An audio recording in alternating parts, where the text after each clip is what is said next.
नमस्कार। हिंदुस्तान की राजनीति में ये एक अलग मोड़ आके खड़ा हुआ है, जहां पर केंद्र की सरकार इस देश की लोकतंत्र की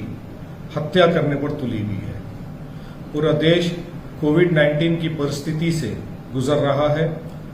लाखों लोग कोविड के अंदर अपनी जान गंवा चुके हैं और लाखों लोग इस कोविड से आज भी लड़ रहे हैं। ऐसी परिस्थिति में जब सरकारों ने और विशेषतः केंद्र सरकार ने इस कोविड की महामारी से जूझने के लिए, लड़ने के लिए तैयारियां करनी चाहिए, उसके लिए काम करना चाहिए, तो उस बात को छोड़ करके केंद्र की सरकार का इतिहास रहा है पिछले 2-3-5 सालों में कि जहां जहां पे राज्यों की सरकार जनता ने चुन करके दी है, लोकतांत्रिक पद्धति से चुन करके दी है, उन सरकारों को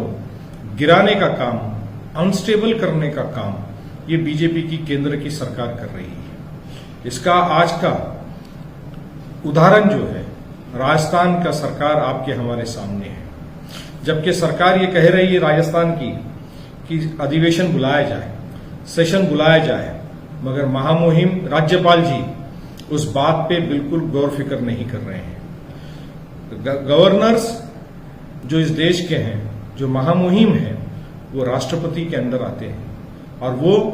लोकतंत्र की चुनी हुई सरकारों को समर्थन देना, उनके कामकाजों को मॉनिटर करना, उन्होंने पास किए हुए बिल्स को मान्यता देना, ये काम बाय एंड लार्ज राज्यपालों का होता है। मगर ये देश देख रहा है पिछले 5-7 सालों से कि राज्यपाल हर राज्य के जहां जहां बीजेपी ने राज्यपाल बिठाए हैं, बनाए हैं, अभी तो पूरे देश में बीजेपी के राज्यपाल बने हुए हैं, वहां जहां भी कांग्रेस की सरकारें हैं,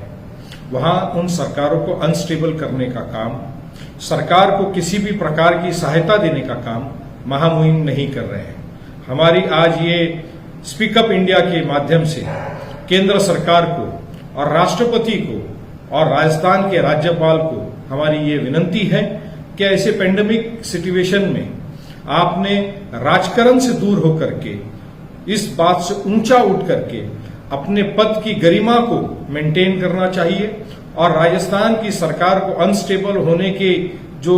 हथकंडे चल रहे हैं, इससे अपने आप को अलग रखना चाहिए। राजस्थान की सरकार ने आपसे ये विनती करी है कि सेशन बुलाया जाए, वो उसकी मान्यता आपने देना चाहिए और तुरंत राजस्थान की सेशन को बुलाने का काम आपने करना चाहिए। हम फिर से एक बार इस बात को दोहराएंगे और कहेंगे कि बीजेपी की इस घिनौनी राजकारण का हम निंदा करते हैं, हम उसका निषेध करते हैं।